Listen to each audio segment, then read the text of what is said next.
आज हम बात करते हैं डायनेमिक और स्टैटिक वेबसाइट में क्या डिफरेंस होता है। स्टैटिक वेबसाइट में कभी भी ये कंटेंट वो यूज़र के अकॉर्डिंग नहीं बदलता है, बट डायनेमिक वेबसाइट में आपको यूज़र इंटरेक्शन के अकॉर्डिंग कंटेंट है वो चेंज होता रहता है। सेकंड, अगर डेवलपमेंट की बात करें तो इसमें ईजी टू कोड होता है, इसमें कोई भी आपको बैकएंड वगैरह के लिए कोई कोड नहीं करना पड़ता।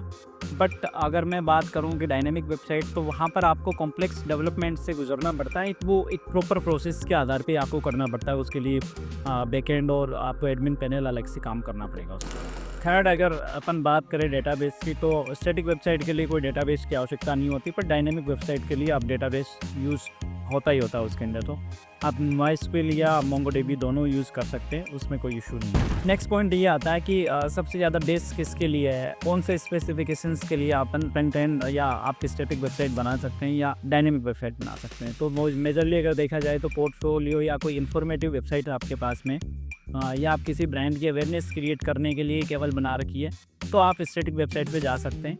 बट अगर वहीं बात करता हूँ कि ई कॉमर्स आपको बनाना है या आपको सोशल मीडिया को प्लेटफॉर्म बनाना है या आपको कोई डैशबोर्ड वगैरह या पोर्टल बनाना है, तो आपको डायनेमिक वेबसाइट बनानी जानी पड़े। अगर इस कॉस्ट की बात करूँ तो स्टैटिक वेबसाइट कॉस्ट बहुत कम होती है स्टैटिक वेबसाइट की, क्योंकि आपको फ्रंट एंड डिज़ाइन करना है। अगर बात करते हैं डायनेमिक वेबसाइट की, तो वहाँ पर आपको डेफिनेटली कॉस्ट ज़्यादा लगती है, क्योंकि उसमें आपको 3 साइड काम करना पड़ेगा, फ्रंट एंड, बैक एंड और आपका डेटाबेस के ऊपर। अगर प्रोग्रामिंग लैंग्वेज की बात करूँ तो HTML CSS आता है और जावास्क्रिप्ट साथ में, और इसके फ्रेमवर्क बहुत सारे हैं। आप बूटस्ट्रैप के साथ में भी काम कर सकते हैं, या आप रिएक्ट वगैरह, एंगुलर, नेक्स्ट.js, अभी बहुत सारे नए नए फ्रेमवर्क्स भी आ रहे हैं। और अगर मैं बैकएंड की डायनेमिक वेबसाइट की बात करूं, तो उसके अंदर फ्रंट एंड में तो ये टेक्नोलॉजी काम में आती ही आती है, बट बैकएंड में PHP या .NET आपका, या आपका Node.js आजकल ट्रेंडिंग में है, वो सारी चीज़ें और एड ऑन हो जाती हैं। अगर मैं बात करूं स्पीड की, तो स्टैटिक वेबसाइट वो फास्ट लोड होती है, और जो डायनेमिक वेबसाइट है उसमें थोड़ा-सा आपको टाइम लगता है, क्योंकि वो सर्वर साइड की प्रोसेस भी करता है साथ में। एंड लास्ट आता है मार्केटिंग पर्पज़ के हिसाब से SEO। तो स्टैटिक वेबसाइट का SEO है वो बहुत ईज़िली हो जाता है।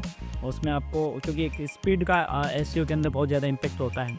तो स्पीड आपको बताइए कि स्टैटिक वेबसाइट में बहुत फास्ट लोड होती है, तो वो स्पीड वाइज़ या कंटेंट वाइज़ आपको स्टैटिक वेबसाइट ठीक रहती है। बट अगर बात करें अपन डायनेमिक वेबसाइट की, तो वहाँ पर आपको स्पीड का विशेष ध्यान रखना पड़ेगा। तो आपको सर्वर कॉस्ट भी बढ़ेगी और आपका टेक्नोलॉजी कॉस्ट भी बढ़ेगी, क्योंकि आप ट्रेंडिंग टेक्नोलॉजी या नई वाली टेक्नोलॉजी के साथ में काम करेंगे, तो आप स्पीड को मैच अप कर पाओगे। अदरवाइज आप एसईओ के अंदर काफ़ी पीछे हट जाओगे। तो ये बेसिक सी इन्फॉर्मेशन थी डायनेमिक और स्टैटिक वेबसाइट्स के लिए। ऐसी इन्फॉर्मेटिव वीडियोज़ के लिए आप मुझे फॉलो करें।